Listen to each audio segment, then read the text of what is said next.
Today, a story demands the world's attention. A tale of brutality, neglect, and a desperate cry for justice echoing from the heart of Africa. While global focus remains on conflicts in the Middle East, Eastern Europe, and beyond, another tragedy unfolds, largely ignored. All eyes should be on Nigeria, where the screams of the innocent are drowned out by the deafening silence of global indifference.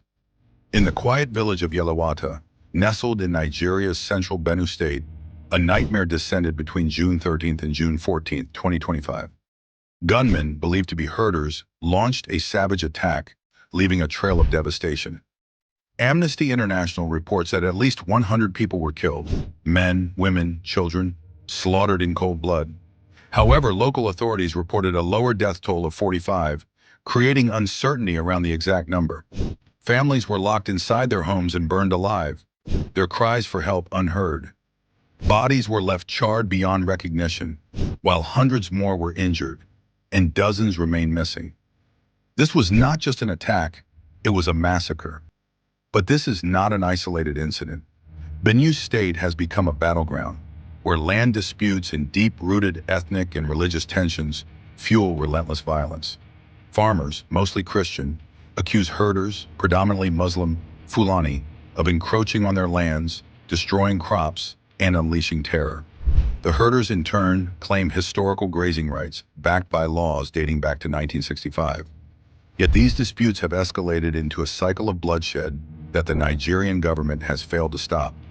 In May 2025, at least 42 were killed in Gwer West, and in April 2025, at least 40 perished in neighboring Plateau state. The violence is escalating, and the authorities are nowhere to be seen. Now consider the world's response, or lack thereof. As headlines are dominated by wars between Iran and Israel, Ukraine and Russia, Israel and Hamas, these conflicts, tragic as they are, overshadow the atrocities happening in Nigeria. Why? Does Nigeria's suffering not fit neatly into geopolitical narratives? Or are African lives deemed less valuable? The international community watches in silence as Nigeria burns, its people left to fend for themselves against a tide of violence that shows no sign of abating. While global media outlets like Reuters, Al Jazeera, and Sky News have reported on the attack, there is little evidence of significant international governmental action. Picture Yelewata. The attack lasted for hours, from late June 13th to early June 14th, 2025. Gunmen stormed the village, setting houses ablaze and gunning down anyone in their path. A resident lost their sister and brother-in-law, burned alive in their home. Another described the scene as apocalyptic, bodies littering the streets, the air thick with smoke and sorrow. Hundreds of families have been displaced, their homes reduced to ash, their futures uncertain. And for what? A piece of land? A grazing route? The cost of this conflict is not just in numbers, it's in human lives destroyed. Graphic videos and photographs on social media corroborated the destruction, showing burnt houses and corpses, though the exact scale remains under verification. Where is the outrage? Where are the international condemnations? Where are the calls for justice?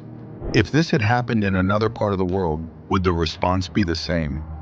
Nigeria deserves better. The people of Benue State deserve better. They deserve security, they deserve justice, and they deserve the world's attention. Amnesty International has called on the Nigerian government to act to end the almost daily bloodshed that plagues this region. But words are not enough. Action is needed, immediate, decisive action. Let this be a wake-up call. The suffering in Nigeria must not be buried under the weight of other global crises. All eyes on Nigeria. The international community must take notice. The Nigerian government must protect its people, and the cycle of violence must be broken once and for all. How many more must die before the world cares? How many more Yelewatas must there be before enough is enough? This remains. When will the world finally see Nigeria's pain? When will justice come for the forgotten?